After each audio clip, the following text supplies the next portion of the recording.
What's up, everybody? How y'all doing today? I'm doing great. Coming at you with another installation video for the Supra. It's wild because it's like the installations never stop. It's always something. But this is something I've actually had for a long time. I've just been too lazy to put it on because it's so much stuff. So if you guys don't know, this is the Snow Performance Methanol Injection Kit that Titan makes. There's the Titan T logo. I've been looking to put this on for like a while. I've had it for a couple weeks, but it's so much work and there's a lot to it, and I've been slacking. But if you guys don't know, it's hot in Florida. Newsflash, I don't know if everybody knows that, but it's hot, you know. 9 out of the 12 months a year, it's over 85, 90 degrees. So the methanol injection kit was a must for me. I mean, if you guys haven't noticed, I'm a freak on cooling. Headlight delete, custom intake, all the heat management.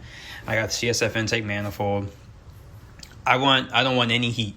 Eventually, I'd like to do a vented hood just to help make sure I get the temps out of the engine bay. But I don't know. We'll see about that because those are expensive. So today I am installing the methanol injection kit. I'm not using this as a fuel source because I am on port. I do have flex, just waiting on getting the fuel pump in, and that's my fuel. I don't need methanol injection for extra fueling. So today we are installing this, and I'm actually going to walk you guys through this. I don't see any other videos on YouTube of people installing the Snow Performance Methanol Injection Kit other than Titan themselves. So I figured this would be a good time for me to actually make a video. So I'm gonna kind of like walk you guys through it, not like record me doing the whole thing, but like I'll do a couple steps and then I'll walk through how I did it, yada yada yada. So we will start working on this and I'll keep you guys updated. So the first thing we're going to start off with doing is actually assembling all of this stuff. So to include putting the fittings in the solenoid, the tank, check valve, the actual nozzle, like holder itself. So I'm just running the smallest nozzle because I am using this for cooling purposes only. I'm not using it for fuel. So the smallest nozzle it came with is a 4. So I'm gonna give that a shot, see how the car responds with that. This is exactly how the meth will flow through your system. So it's gonna go through the tank, then to the pump, to the solenoid, and then this is a check valve and the nozzle. So for people running a system like me that have a charge pipe with a bung in it, it's gonna sit in there like that. And then some people that don't have the charge pipe assembly, you guys get this little kit right here that has, if you can see it right there, there's a hole, and then there's another hole right there. You guys will attach it to that. But I have charge pipe bungs, so I'll be attaching it to that. Did you guys see? All the fittings are complete. So the next step for this installation is we got to install the low fluid indicator.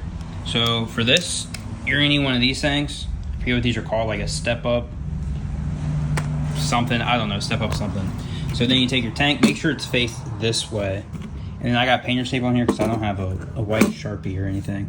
And you want to measure 2.5 inches up. So it's about right there. And then I measured to make sure it was in the center, although that part doesn't really matter, but I'm crazy and OCD. So this is 4 inches across. So I just measured 2 inches in the middle. That's why there's that little line there. And then 2.5 inches up. So right there's the center. So we're gonna drill a hole there. Just finished doing the hole.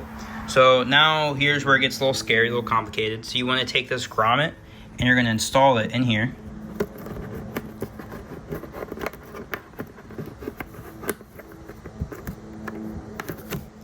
All right, so you saw it just in there like that. And now we're gonna install this from the inside. So that means we're gonna take these wires and actually put them through so that the sensor will sit like this. And make sure it actually sits like this, because with the fluid in there, you know, as it drops, the sender's gonna drop. So you wanna make sure it's not this way, because obviously that's not gonna tell you anything. But you wanna put this in first, and then we're gonna run these wires through this way first, just to make sure that this is a snug fit. All right, so as you see, got the wires ran through, and this is a snug fit. Like it's taking some force to get this out. So that is perfect. So this is what I ended up doing for getting the wire through. Normally I'd take like a long old like curtain hanger or something. That's one that's made out of metal to do something like this, but can't find mine. So I put 2 zip ties together, I electrical taped them, and I pulled it through. And, well, if the light was on. All right, well anyways, it's facing the right direction. So that's what I did. I'm gonna take this off, and then I'll put the washer on, and then the nut on. The next step is installing the pump on the bracket. So the bracket's gonna sit like this in that little compartment, like this. So the tank's gonna go on this side, the pump's gonna go on this side. So we gotta saw it upside down. So it's gonna sit like this on the bracket. All right, y'all, so this is how the setup sits. As you can see, that bracket will go outside, like towards the fender. So the tank sits like this. Make sure you have that facing that way. And then you turn it around. Pump is upside down. And we're ready to continue. So this is how you mount it. There's a little spacer right here because of how the pump mounts. There's a little spacer here. So make sure you wash your nuts. It goes for both the pump and the tank. So real quick, I want to go over how you connect these hoses and how you cut it. So this is what I'm using. I've done air ride on cars before, and I've bought a couple of these. They're really nice. It's got the little razor blade right in the middle. It gives you like a perfect clean cut. If you guys don't have these, I'm sure scissors work just fine, or some dikes. But these are what I use, so it's real easy to cut. Now to install these, it's super easy too. So you just take off this little piece right here, and then you can see it's like a 2-stage little setup. So you push it all the way on to where it sits flush against the threaded, and then you take this piece, and you already have this on the hose as such. And then once you get it all the way on, you just turn this and you tighten it on there, and it gives it a real nice tight seal. All right, so there's our first line connected, goes from the tank into the pump, and make sure you follow these arrows. This is the way the fluid flows. So far, that's what we got. These fittings are super nice. I always have ran AEM kits, and the AEM kits are just the push to connect, and it's got that little lever you pop up, and that's what locks it. But these are really nice. Like this right here, the quality has already sold me that like I will forever push Snow Performance parts. Like this is amazing. All right, so next we are actually mounting this inside the car. So the assembly looks like this. I'm gonna show you guys real quick. So as you see, you got your 2 holes over here, your 1 hole over here. So if we go over to the compartment, that's what it looks like. So you're using these 2, this one and this one right here. This is what you're mounting 2 up to, and then right there is an existing hole that you're gonna bolt the other side up to. All right, so that was an adventure and a half. So I couldn't get the wiper blades off, so I left those on, and I was able to just pick this up high enough to fit this in here, and it worked out pretty well. I think what was the hardest part is my reflex controller is still in there and not inside. So what I ended up doing is basically zip tying the cable to it that would allow me to data log it, and I ran it inside the car. So the reflex is still in there, but everything fit. So now it's time to just bolt it up. And there's the other one right there. It is bolted in. As you can see, boom, boom, boom. So next is wiring up the cylinder. Well, not wiring up, but installing the solenoid itself. So if you look, there is a in and out. You can see right there, in and out. Now the instructions kind of suck on how to mount this. This is what I did. And there's no more nuts. So what I'm gonna do is I'm gonna install it on this top one right here. Oop, don't fall. I'm gonna install on that top one. So it'll sit something like this. So what I'm gonna do first is I'm actually going to run the line, the meth line, and attach it to this. And I'm gonna start this one because it looks like I'm not gonna have a whole lot of room once I pretty much install this. So I'm gonna go ahead and get that line completed for the end and start the outline and just have the meth line sitting over here. And then I'm gonna finish installing this. Forever later, this is the line from the pump going to the solenoid. The solenoid is mounted, and then running along here, have it going through here, behind the catch can. And you can see it kind of bundled up there and installed into the charge pipe.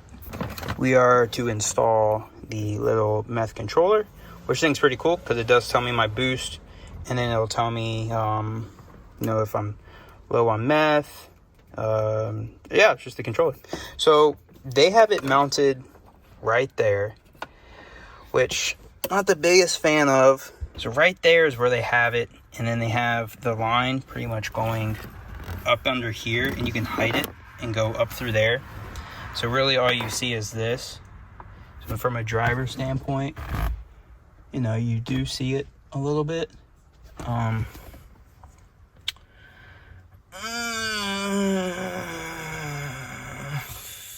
only using it for cooling, so it's like, it's not a big deal to me. All right, so after sitting here for a couple minutes and thinking about it, I am only using meth for cooling purposes. So I don't really care if I run out of meth while driving. I don't really care about any of that stuff. I'm only using it for cooling purposes. So what I think I'm deciding to do, as of right now, maybe I'll change it in the future, is I think I'm just gonna leave this mounted like in here, and I'll control it, you know, through here, because all I'm gonna do is set what boost I want to turn on, set what boost I want to turn off, and that's all I care. For it telling me how much meth I have left, you know, whatever, I'll just come check it myself. All right, so what's next is we are installing this, the like actual controller. So we're gonna double side tape this. We're gonna put it on the side here, and then once we do that, we're gonna start hooking up our wire harnesses to this, and then we begin the wiring process.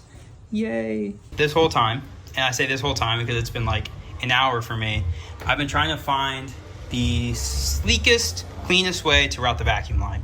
So this is how I routed it. So I got an aftermarket manifold. Some of you might have to use the plate, but I use aftermarket manifold. So right here is the adapter, and then it runs back there. Kind of lose it right there. Kind of hard to see, still right there. And then it goes in right there. I don't know if you guys can see that. Right there. There's one of these things where it opens up. There's one right there. So I was able to put it in that. Get over here. Come on, light up. Yeah, right. That's the vacuum line right there. So it goes in through this little hole here.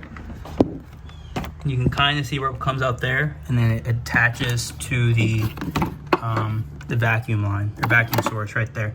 So I got that tucked in there. So now officially all I have left is wiring. So the only thing I'm probably not gonna wire, even though I attached it, is the actual little LED light for low level, because this is all the wire they give you, is this one little strip. And if I want the low level light, I have to go all the way inside. We are about to start wiring this up. This looks like a freaking hot mess. This has its own controller. I suppose this is probably like power, ground, and fuse. That's to power it. And then this is solenoid, and then pump. So I'm gonna start looking at the directions, and I will clarify that here in a second. This is how it is right now. So all the red wires and one random wire of the solenoid connect together, and they just all splice together. And then all the black wires and the other one from the solenoid connect together and ground. So if you can tell, I have it pretty much all organized and cleaned up. All the red wires are connected in some way, and then they're all heat wrapped. You can see right here some heat wrap. And then I have all the black wires connected to one, and then connected to this one right here. And so all I have left is this ignition wire. I put the car all back together. As you see, it's all reassembled. So we're gonna have to run the AutoZone real quick. The spot where I have to adapt a fuse is bigger than the kit I had purchased. So I bought this little guy, but I need one bigger than this. So I'm gonna run the AutoZone, and we'll pick that up. And besides that, it's pretty much ready to go. I should be able to put meth in there and see if it works. Headlight delete. We gotta turn that light back on.